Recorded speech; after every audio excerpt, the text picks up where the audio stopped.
want that. Special delivery. I need that. Special delivery. Welcome to the Special Delivery Damn Near Daily podcast. I'm your host, Special, and the next couple episodes are going to be so nostalgic and so fun. I got episodes coming up with Jansport J and Fashion, and this one is with Boogie. He came by about a year ago, and we did episodes of Creator's Cut, so I'll leave the link to those in the description.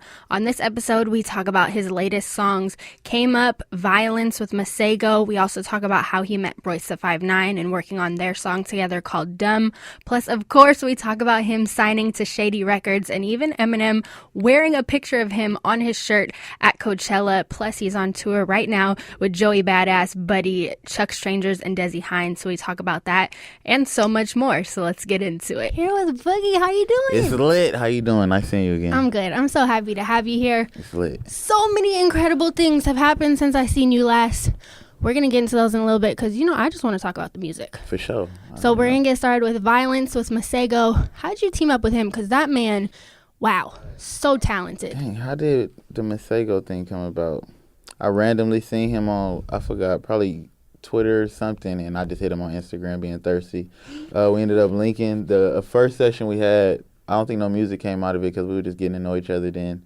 I ended up having like a up-tempo beat, and I sent it to him, and he sent the vocals back. Then I slowed the beat down, and then his voice just sounded tight that way. And yeah, it just ended up being like a super soulful track. I love that you guys are actually in studio together because we both know that's so rare these days. People just be sending music. It's trash. And I can only imagine like his vibe in studio is just crazy. No, he lit. That's my guy. So good. And then, of course, everybody's favorite lyric on Violence is, why do we need heartbreak for inspiration? Violence, yo, the lost morals of my generation. Why we need heartbreak for inspiration. So we on different pages. Like, don't be telling me you 5 minutes out when you know that I'm waiting. That is everybody's favorite lyric. That's the one I get tweeted about the most. Yeah, that line is big. It was really for myself because it seemed like when I'm happy, it's kind of hard for me to channel my emotions and make music. But every time I'm like pissed off, somebody make me mad or something, I can make 1,000 songs. So I feel like that's just trash. Something we got to change. Yeah. No, and it's really everybody. You know what I mean? Like even people who don't make music, like will be heartbroken. We're like, oh, I want to prove them wrong. I want to do this. It's crazy. It's really bad.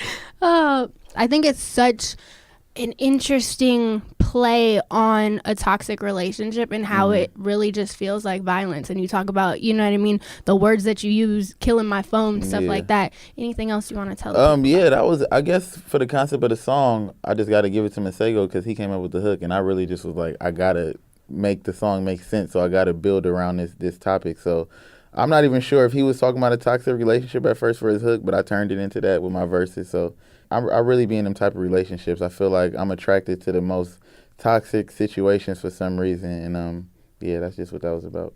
Then we got to talk about Came Up. Came Up was my little turnt record.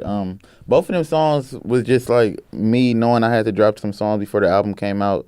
Came Up with just me trying to bring a different energy than Violence because I knew I didn't just want to have a slow song and people expect some turnt stuff from me. So I just tried to mix it up, make a fun record, but still talk about something I've been through, my struggles, living at my baby mama house in her bedroom at her mama house with not having no drawers and all my clothes being in this black bag in the corner. So. And then I think one of the standout lyrics from that one is, how the fuck is you the man if you don't even fall once? Now it came up. Man, I've been waiting for my girl to get her taxes all month. Got a little plan to get the bread and boss up. Why the fuck you on the land if you ain't even call us? How the fuck is you the man if you don't even fall once? Oh, fuck, I need to smoke you irritating when I'm sober. If she don't know my tape, then I'm gonna tell her that it's sober. I feel like to really appreciate your position, you have to know the ups and downs of life, and it's not really official till you go through those ups and downs. Well, just for me, honestly.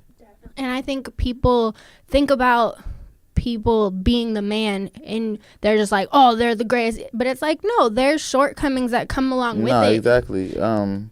I think when people see like signed artists or people that's popping on Instagram, they only see the good of it and they don't really understand like the grind that come with it. I was just on a sprinter with Buddy. He was asleep for like 3 hours and he got woke up out his sleep to do a radio interview that he had forgot about. And it's just like, it's irritating. Like sometimes that shit get irritating having to talk to people when you tired, but it's part of it. We asked for this, so. Shout out to Buddy, super talented. That's my guy. Man, he's so good. But the line before that one, you say, how you on the land but you ain't call us. What do you mean by that? That's just a play on everybody coming to L.A.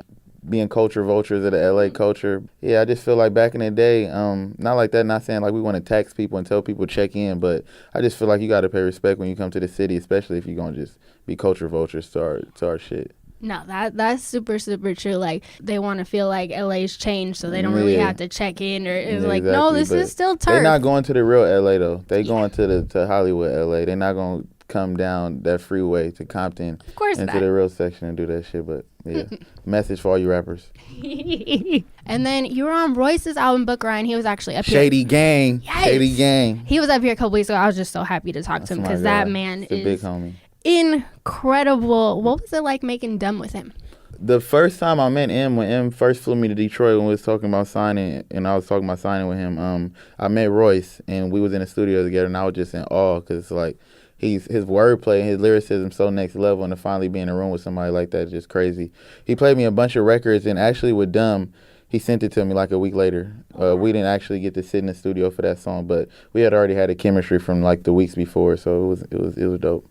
And I sent it back to him, and I was actually kind of like second-guessing my verse because I didn't think I got off that much because it was like, it's Royce, but he was like, nah, bro, this fire. We got to keep this. They so dumb. So dumb. So dumb. They ain't fooling me or you.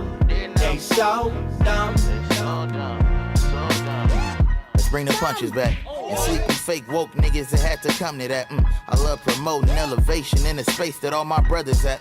Now why I'm lying, I be turned up to these mumble raps. Watch who you coming at, don't be this where Confucius started thugging at.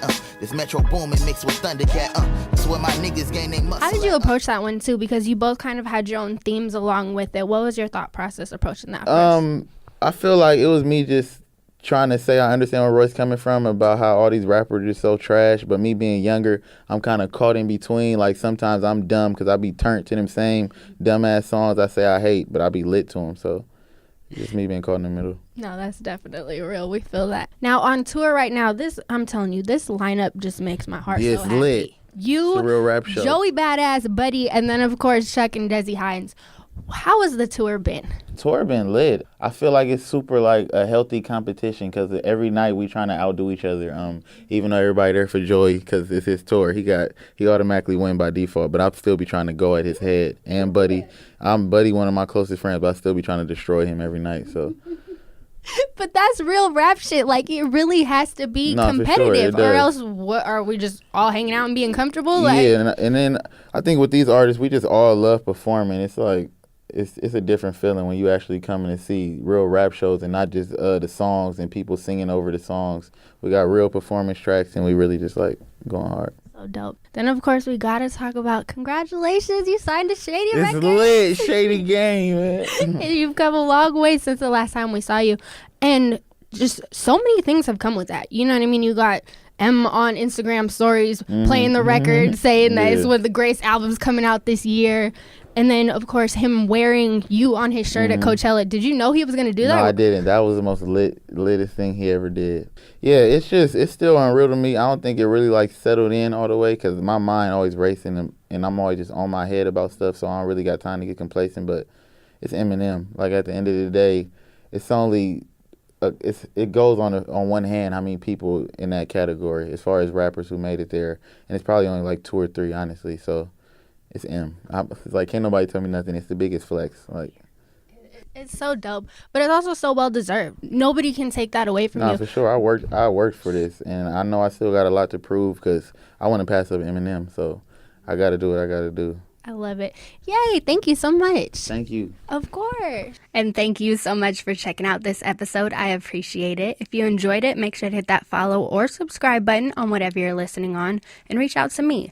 Let me know what your favorite part was or just say hi. I'm on Twitter @SpecialSays and on Instagram it's @SpecialSays as well. Once again, the links are going to be in the description for Creator's Cut with Boogie, where we broke down his music videos. And as always, I like to leave you with using my platform for good. This month, May, is Mental Health Awareness Month, so I just wanted to talk about breaking the stigma of therapy.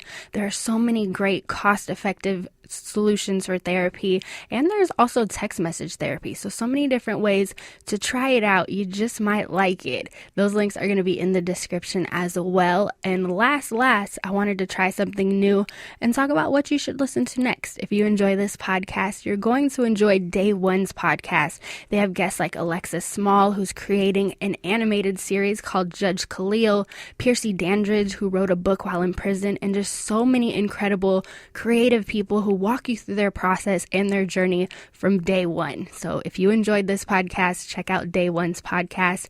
And as always, this episode is dedicated to my brother Marlon. Do what you can to stop senseless acts of gun violence.